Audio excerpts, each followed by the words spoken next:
Being afraid of the dark is something we often laugh about. After all, it's a fear only little children have. Or is it? What's that? Resting in the corner of your darkened room. Or that? Peeking out from your closet as you watch this video blissfully unaware. Did you hear that? Something just moved. A shuffling sound. Maybe it's nothing. Maybe it's something falling over. Maybe it's your dog readjusting themselves. Or maybe it's a person. A person slithering into your house through an unlocked window, slowly opening an unchecked door. A person who intends to watch you, unease you, maybe even hurt you. You see, we as humans are not afraid of the dark, no. No, we are afraid of what is in the dark. An unseen threat, an unknown presence. And that concept, that primal fear, is something Leigh Whannell knew very well. His 2020 film, The Invisible Man, is a masterpiece, an outstanding film, and a tense horror movie. And we're going to analyze why. What's up, schmucks? Today, we delve into what is undoubtedly my favorite film of last year, and one of the best horror movies I have seen in a very long time. So let's get started.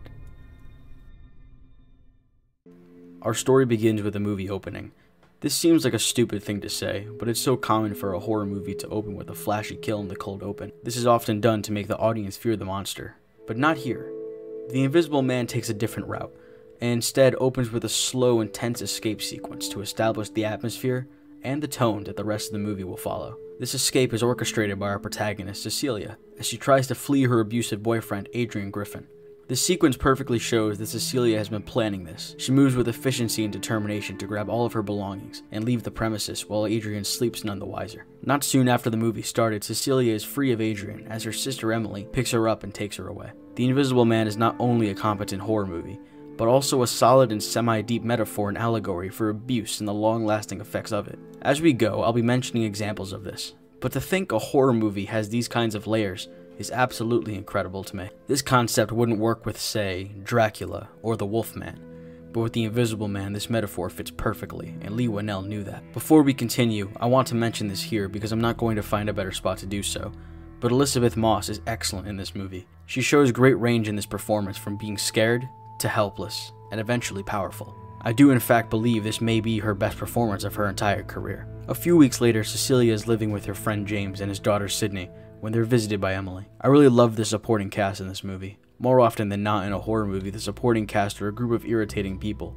who you can't wait to watch die. But here, everyone feels real and human and believable. James is a standout as both hilarious and inspirational when he needs to be. Emily arrives to inform Cecilia that Adrian is dead, and she can finally be free of him. Or so she thinks. Cecilia sits with her friends and recounts Adrian's abuse. It is both disturbing and scarily accurate to how real-life abusers control their victims. Like how in the next scene, Adrian's money to Cecilia is another instance of control over her, where an abuser gives the victim something that seems positive and thoughtful, only for it to be manipulated later to harm and control them. The money here is a silver lining for Cecilia. She hated Adrian, but in death he gifted her something useful. The money is then used to put Sydney through college, but in the end of the movie, Adrian deprives Cecilia of that money, unless she'll stay with him. This movie is enjoyable on the surface level as a horror movie, but it's so much more than that when you peel back the layers. Cecilia, James, and Sydney celebrate with dancing and drinks, all while we get some disturbing camera work to imply a presence. The use of beautiful cinematography in this movie is astounding, and works to establish the Invisible Man's presence. Before we continue with the movie itself, I would like to touch on the cinematography in this movie,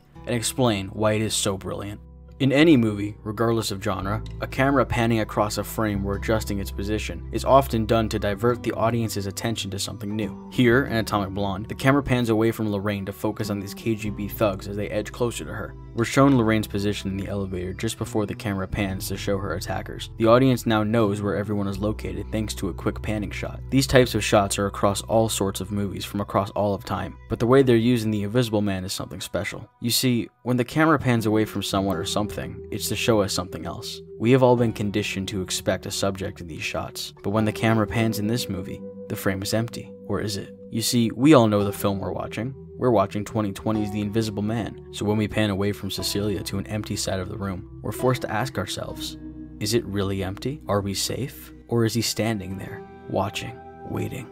Another element of cinematography that Leigh Whannell used excellently was use of negative space. Negative space in a shot is everything other than the subject. It is the area around that subject, the background if you will. In most movies, the subject of the shot is kept in the center of the frame, or it takes up most of the frame to keep the viewer's attention on said subject. Or there'll be something in the foreground alongside something in the background. For example, we're going to look at the fire elemental fight from Spider-Man Far From Home. Throughout this fight, Spider-Man, Mysterio, the fire monster, and other important objects are centered in the frame. Here, when Spider-Man webs the fire hydrant is center of the shot. This is the subject, and this is what our attention should be on. In this shot, Spider-Man looks up at the Ferris wheel to see Ned and Betty in danger. Spider-Man is in the foreground of the shot, while the Ferris wheel is in the background. This shot is used to convey that Spider-Man is now aware of the danger this fight poses to his friends and how their lives are now at stake should he and Mysterio fail. These simple types of shots are often used to great effect to help the viewer understand the scene and avoid them wasting their time searching the screen looking for the current subject. Now, when we look at the Invisible Man, you'll notice several shots throughout the movie that don't do this, and instead feature loads of negative space or empty space in the frame, or there'll be shots of pure nothingness. For example, here's a shot of Cecilia in the living room. She takes up a small portion of the frame, while all the space over here is completely empty. Because of this, we're left to assume that Adrian is there somewhere. This is done throughout the movie, and each time it's done, it delivers a creepy, intense effect. In a movie where the antagonist isn't invisible, this would be odd. But here, we aren't meant to see the villain. We're meant to suspect and feel him, but not see him, and this use of negative space conveys this perfectly. Leigh Whannell used these filmmaking guidelines and flipped them on their head to craft a horrifying villain. A villain you always sense, but rarely ever see.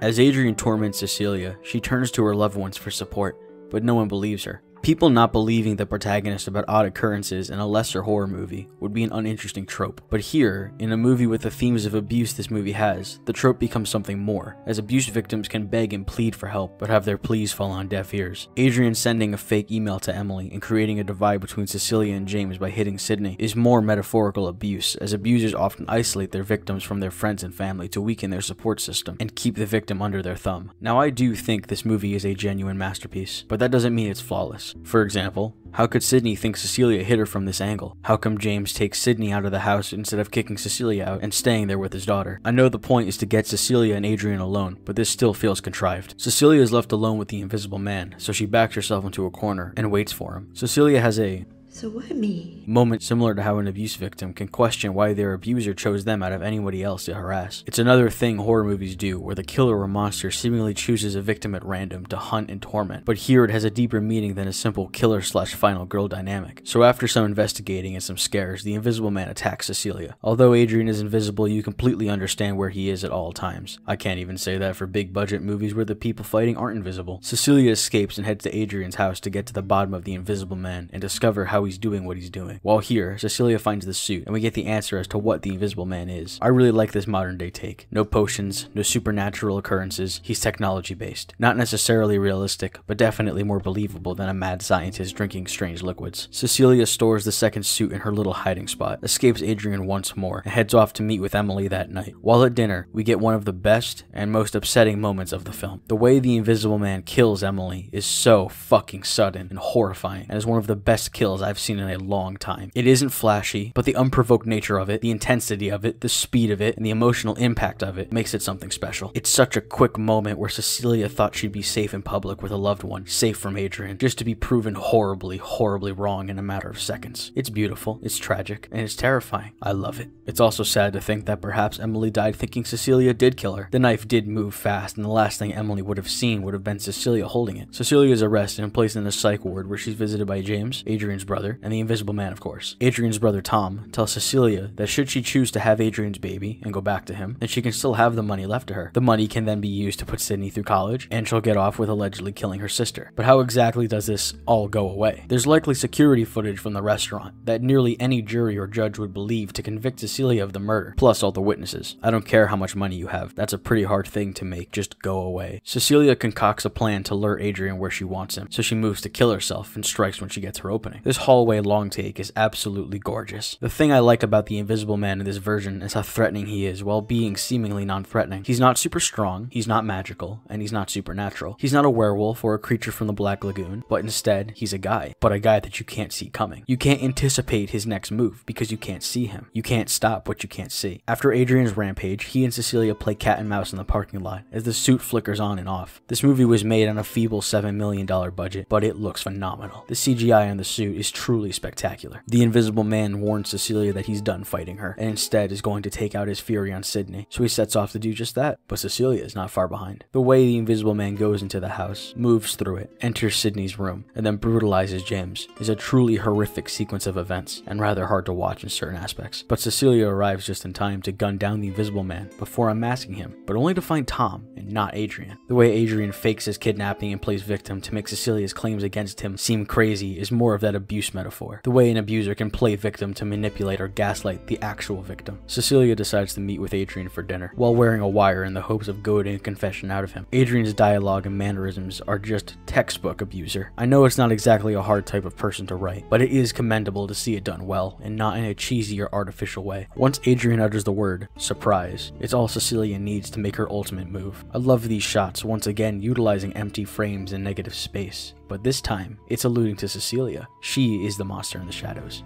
and she's hunting. Cecilia donned the invisible suit, she sliced Adrian's throat, and then she played it off as if she was walking in on a suicide. It's a genius move, and the film ends as the beautiful score by Benjamin Wallfisch swells, and Cecilia walks off into the night. A potential invisible woman should the studio pursue it, but a changed woman, and most importantly, a free woman. The Invisible Man was 2020's strongest film in my opinion, as it offers a competent horror movie on the surface, but also a fairly deep metaphor for abuse and the lasting effects it leaves on the victims. I love this movie. I truly believe it to be a masterpiece, and I hope today I conveyed why I believe that. Thank you for watching.